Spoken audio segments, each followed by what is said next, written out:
안녕하세요. 오늘은 우리 출애굽기 3장을 보려고 합니다. 오늘 본문 말씀을 통해서도 하나님께서 우리에게 말씀하시는 메시지가 있습니다. 우리의 삶에 적용되게 하시는 하나님의 음성이 있습니다. 이것들을 우리가 들을 수 있길 원합니다.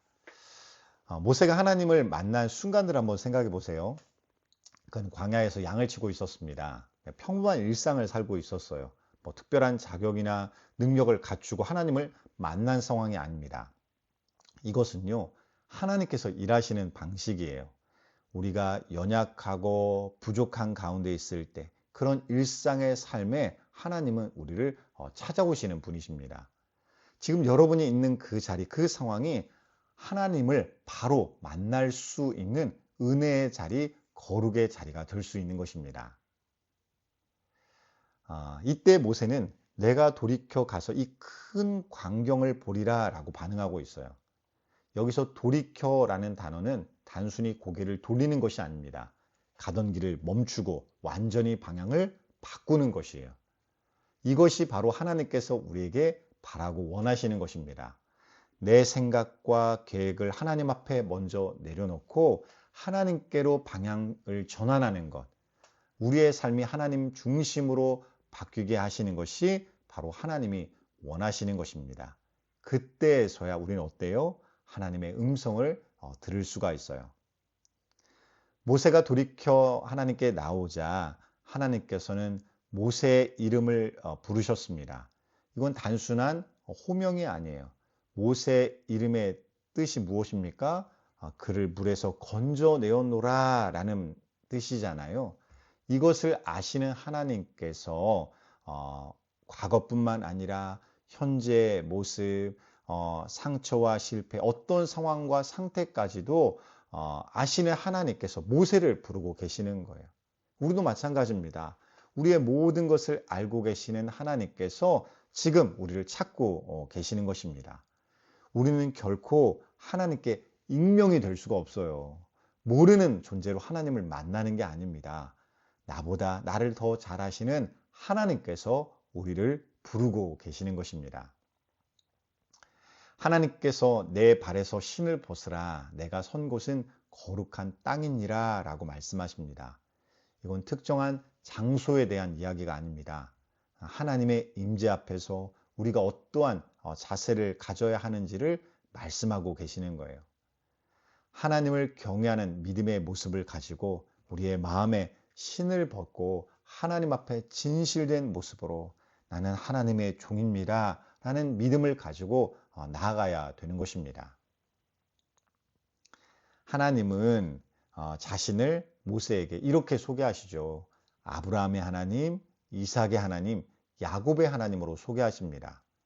이스라엘 백성의 고통을 보고 그들의 부르짖음을 듣고 계신다라고 말씀하세요.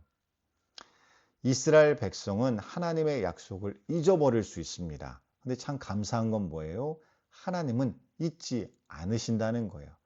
그 약속을 반복해서 말씀하시며 우리에게 떠올리게 하시고 그 약속을 하나님께서 이루시리라 라고 우리에게 확증해 주시는 것입니다.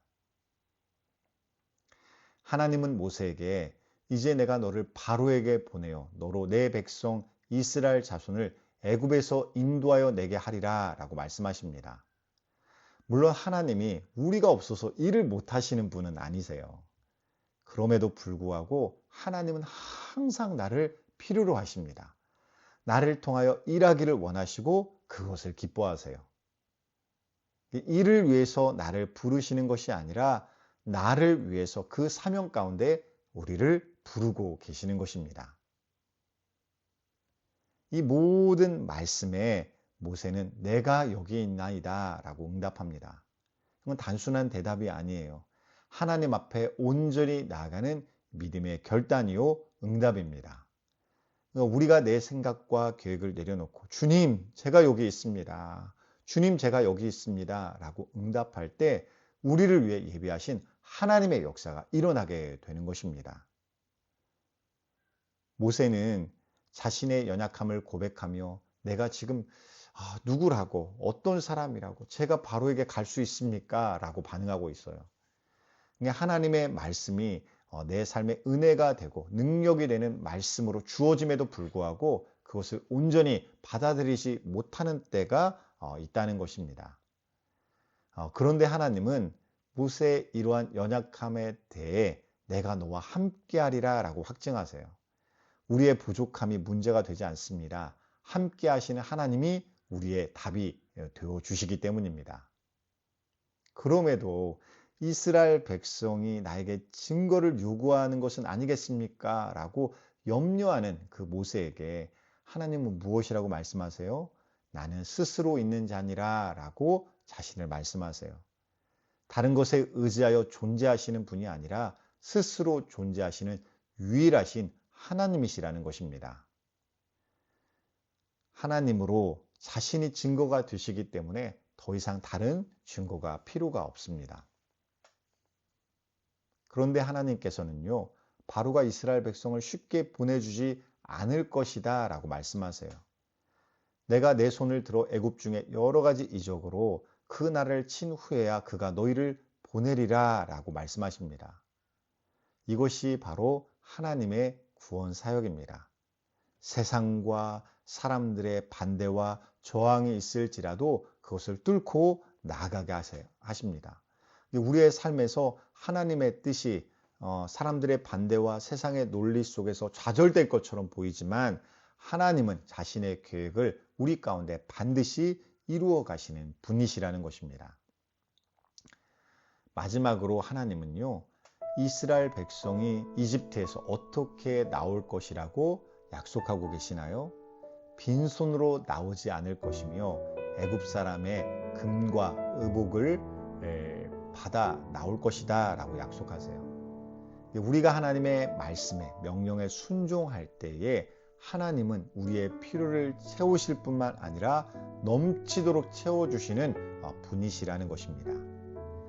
야곱의 성실과 수고를 하나님께서 갚아 주셨던 것처럼 우리에게도 그렇게 믿음과 은혜로 갚아 주시는 하나님이심을 믿으시기 바랍니다. 우리는 하나님의 계산법을 신뢰해야 됩니다.